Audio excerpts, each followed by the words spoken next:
Before starting this video, my hair is completely oily, and this look, let me show you. It's so pretty and ethereal and beautiful and so feminine and so fearless. I am in love with this drip. This drip definitely give me a divine aura. Like, जा रही हूँ मैं. त्रिशूल कहाँ है मेरा? No, no, it's just me. After wearing this sari, I feel like God is a woman and we are fearless.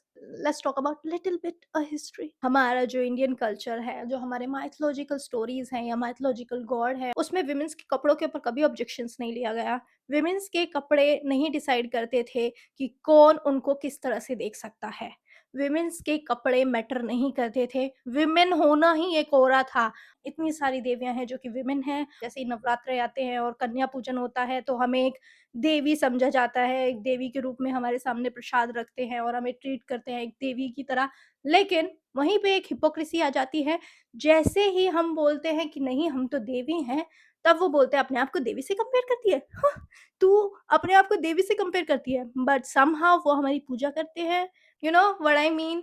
हमें पूजा जाता है, हमें देवी की तरह ट्रीट करते हैं. हमारे घर वाले बोलते हैं कि अरे इसको लात मार रहा है, देवी है वो घर की. घर की लक्ष्मी हो. And scenario change. ये अपने आप को देवी से कंपेयर करती है. ये देवियां है, ये देवी है. कपड़े क्या पहने थे? अपने कन्वीनियंट के लिए हमें नाम दिए जाते हैं और उन नामों को अपने कन्वीनियंट के लिए यूज किया जाता है. कहने को हम देवियां हैं लेकिन हम देवियां नहीं हैं. यू नो हमें घर के अंदर बंद रहना चाहिए. और ये जो स्किन दिख रही है ये ऐसी होनी चाहिए. पर अगर हम अपनी हिस्ट्री पढ़े तो उसमें किसी भी औरत को कभी ये नहीं बोला गया कि माँ दुर्गा ने क्या पहना था, माँ काली ने क्या पहना था. मैं किसी भी देवी से अपने आप को कंपेयर नहीं कर रही हूँ. मैं बस हिपोक्रेसी दिखा रही हूँ लोगों की कि मतलब हमें देवियाँ समझते भी हैं लेकिन अपने कन्वीनियंट के अकॉर्डिंग हमें देवियाँ नहीं भी समझते हैं. ये जो वीडियो है ये रीसेंट इंसिडेंट है किसी का. I can understand. इस टाइम पे आई डोंट नो होली किसने बोला रंगों का त्योहार है. होली एक्चुअली वुमेन्स के लिए हरासमेंट का त्योहार है. कुछ लोगों को फ्री पास मिल जाता है वुमेन्स को हरास करने का, उनको कैट कॉल करने का, उन्हें उनकी मर्जी के बिना बिना कंसेंट के कहीं भी हाथ लगा देने का और फिर बोलना कि हाँ हमने क्या किया. बुरा ना मानो होली है. पर अगर यहीं पे कोई विमेन चाकू लेके रोड पे निकल जाए और जैसे ही कोई उसे टच करे और वो घोंप दे चाकू तो फिर बोलेंगे कि भाई लड़कियां कैसी हो गई है. Let's talk about this video. मैं किसी काम से अपने घर से बाहर निकली थी और मैं स्कूटी पे थी और मैं स्कूटी से ना घर जा रही थी अपने, और उसी रास्ते में 2 लड़के बाइक पे आते हैं एंड वो लड़के कैट कॉलिंग स्टार्ट कर देते हैं. वो गंदे-गंदे इशारे कर रहे थे अपने हाथों से एंड उस पूरे रोड पे स्कूटी पे मैं ही थी, तो मैं ये नहीं कह सकती थी कि वो मेरे लिए नहीं है. मुझे बहुत अनकंफर्टेबल फील होने लगा. उनके हैंड जेस्चर बिल्कुल भी अच्छे नहीं थे एंड इसके साथ-साथ वो आवाज़ें भी निकाल रहे थे, गंदी-गंदी आवाज़ें निकाल रहे थे. जैसे ही मैं स्कूटी से टेक ओवर करने की कोशिश करती, वो बाइक को ज़िगज़ैग करके चलाने लगते. भाई मैं नहीं हूँ इतनी अच्छी ड्राइवर. मुझे नॉर्मली स्कूटी चलानी आती है ज़िगज़ैग पैटर्न में, और मैं कैसे निकलूँ, कैसे स्कूटी एकदम तेज़ चलाऊँ, मुझे नहीं पता कैसे होता है. स्टोरी को आगे बढ़ाने से पहले मैं बताना चाहूँगी कि मैं एक नॉर्मल कपड़ों में थी. मैंने कोई रिवीलिंग क्लॉथ्स नहीं पहने थे. मैंने एक नॉर्मल सा बैगी सा टी-शर्ट डाला हुआ था और पैंट डाला हुआ था और मैं स्कूटी पे थी. मैं कुछ भी लाइक ऐसा नहीं कर रही थी जिससे कि वो you know what I mean कि मुझ पे उनका टेंशन गया और वो मेरे साथ ये सब बदतमीज़ी कर रहे थे. हर लड़की को अपना जस्टिफिकेशन देना पड़ता है कि उसने कपड़े क्या पहने थे, क्योंकि at the end of the day problem जो कैट कॉलिंग करता है, जो बदतमीज़ी करता है, जो गंदे-गंदे इशारे करता है वो नहीं है. प्रॉब्लम आ जाता है कि तुमने कपड़े क्या पहने थे. आगे बढ़ते हैं. सो उसके बाद मैंने 112 पे कॉल किया और मैंने उन्हें बताया कि यहाँ पे 2 लड़के हैं जो कि बदतमीज़ी कर रहे हैं और मैं इस पर्टिकुलर लोकेशन पे हूँ. उन्होंने मुझसे पूछा मैं कहाँ हूँ. उसके बाद मुझसे बाइक का नंबर पूछा जाता है और जो उनकी बाइक का नंबर था वो एक्चुअली जंक खा रखा था, तो मुझे नहीं पता एक्चुअल बाइक का नंबर क्या होगा. एंड देन उन्होंने मुझसे बोला ठीक है वो किसी को हेल्प के लिए भेज रहे हैं. मैं उसके बाद उस इंसिडेंट से मैं अपने घर चली गई. ठीक है, 20 मिनट्स लेटर 20 मिनट बीत चुके हैं. 20 मिनट के बाद मुझे कॉल आता है पुलिस का कि वो लोकेशन पे है और मैं कहाँ हूँ. Like 20 minute. Can you guys believe it कि 20 मिनट लग गए हैं पुलिस को हेल्प भेजने में. सोचो अगर किसी लड़की के साथ एक्चुअली कुछ like you know what I mean हो, तो वो बेचारी कॉल करे पहले तो और फिर सब कुछ बोले एंड उसके बाद 20 मिनट.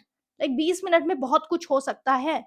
20 मिनट बाद पुलिस रिप्लाई देती है एंड देन उसके बाद मुझे एक मेल पर्सन का कॉल आता है पुलिस की साइड से एंड देन वो मुझे बोलते हैं कि वो लोकेशन पे है, मैं कहाँ पे हूँ. मैंने कहा मैं तो घर पहुँच गई, अब तो मैं आ चुकी हूँ. उन्होंने बोला कि अच्छा ठीक है आप थाने आ जाओ. मैंने मैंने कहा मैं क्यों थाने आऊँ? मतलब आपको उनके लिए एक्शन लेना चाहिए ना, मुझे क्यों आप थाने बुला रहे हैं?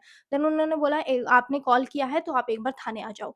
सो आई डोंट नो मेरे दिमाग में क्या हुआ कि मैं थाने चली गई। मुझे नहीं जाना चाहिए था क्योंकि उसके बाद जो कुछ भी मेरे साथ हुआ मुझे बहुत ही हैरेसिंग फ़ील हुआ और मैं कभी भी इसके बाद पुलिस की हेल्प कभी नहीं माँगूँगी। मैं अपने भाई के साथ जो कि मुझसे छोटा है, मैं उसके साथ थाने चले जाती हूँ एंड देन उसके बाद मैं बोलती हूँ कि हाँ, बताइए एंड वो मुझसे पूछते हैं कि हाँ मैम बताओ क्या हुआ?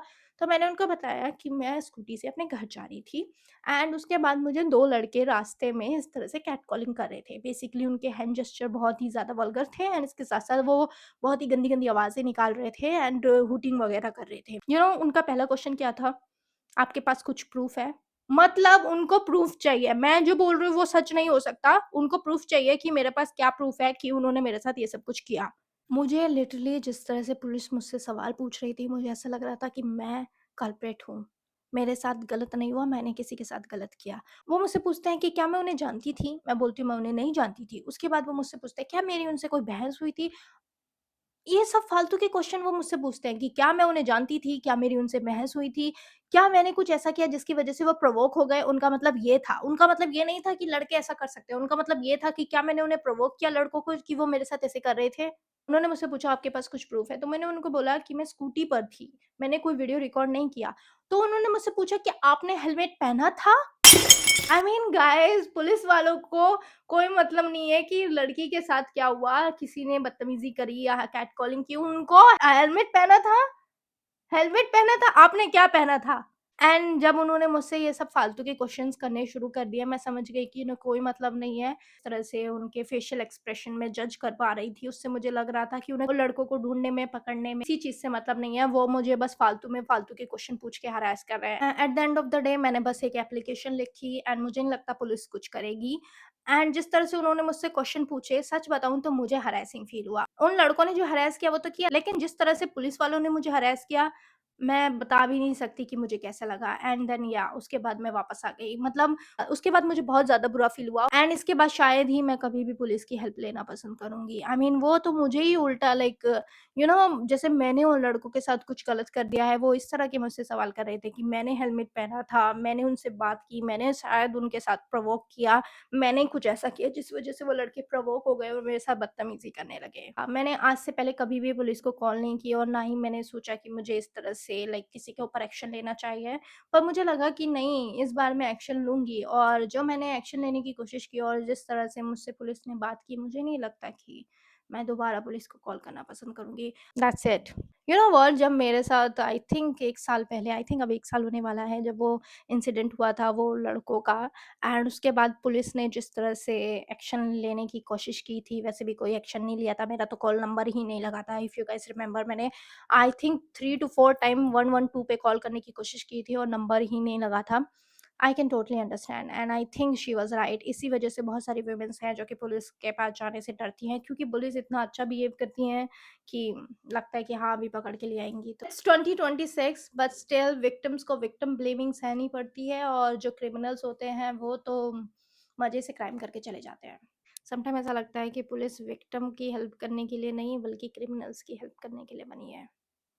What are your thoughts on this? Do let me know in a comment section. Maturity when you realize Holi is not a festival of color, it's a festival of harassment.